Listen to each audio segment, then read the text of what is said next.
Nanawagan sa Senado ang transport group na piston na huwag lang ang excise tax sa produktong petrolyo ang bawasan, kundi tuluyan na ring alisin ang value-added tax o VAT.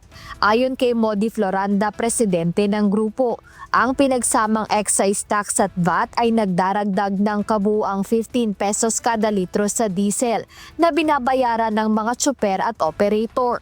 Dahil dito kung ang isang driver ay kumukonsumo ng 30 litro sa isang araw na pamamasada, umaabot sa halos 450 hanggang 500 pesos ang nawawala sa kanilang kikitain sana dahil sa buwis pa lamang. Ang isang malaking pabigat sa amin ay hindi lamang yung usapin po ng excise tax. Dahil alam naman po natin na sa bawat litro ay merong 6 pesos per liter. Yung nasa ilalim po ng excise tax sa ngayon ay sa ilalim po ng VAT almost 9 pesos per liter yung nakapatong. Kaya pagtingnan po natin, yung dalawang buwis ng sa usapin ng oil ay halos 15 pesos per liter po yung nakapatong.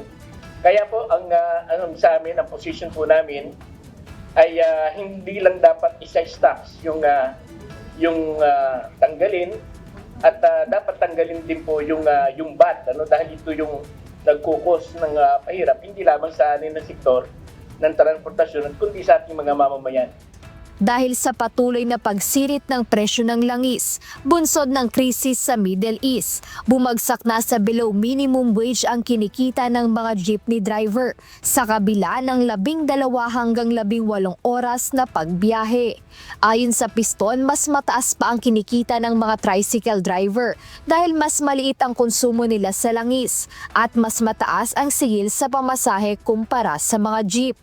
Ngayon, ang presyo ng diesel, kano na ba? Sa ngayon po, naglalaro na ng 70 plus. 77 ang huling tingin ko. So magkano ang take-home pay sa 77? Sa ngayon po ay naglalaro na siya ng 300 to 400 pesos sa loob po ng 12 to 18 hours na pamamasada po ng mga jeepney driver. 300 to 400 pesos. So ako, ang minimum wage po ay 695 sa Metro Manila. Below minimum wage na ang driver. Malayo po yung agwat. Malayo. Opo. Alam niyo ho kung magkano pag tricycle driver? Ang tricycle driver po ay nagkukonsume sila ng halos 6 liters per day. Nakapagtikong po sila ng 500 to 600 pesos. Sa ngayon. So mas mataas pa ang kita ng tricycle? Mas mataas po kasi mas mataas po yung kanilang pamasahe sa mga traditional jeepney. Kumpara sa traditional? Kasi sa tricycle po, ang pinaka-minimum po nila 20 pesos yung passenger. O kaya mas mataas yung kanilang income.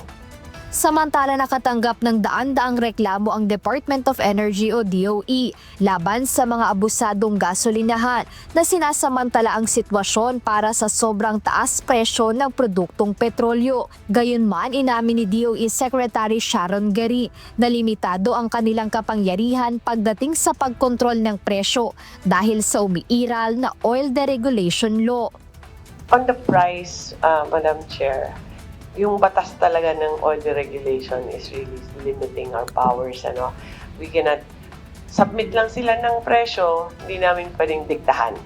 Basically, that's just the way it is.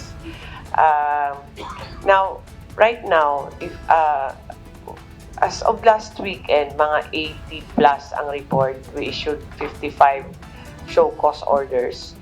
And as of last count, I think kaninang umaga through EGOV, mga 500 plus na yung complaints about different gas stations. So the problem is some gas stations, not all, have unjustified increases. Sa kabila ng limitasyon sa batas, tiniyak ng DOE na pagpapaliwanagin nila ang mga oil retailer na mayroong unreasonable o hindi makatwirang taas presyo. Ngayong araw nakatakdang makipagpulong ang DOE sa oil companies at retailers upang talakayin ang mga naiulat na reklamo. Jedne Resina, UNTV News and Rescue.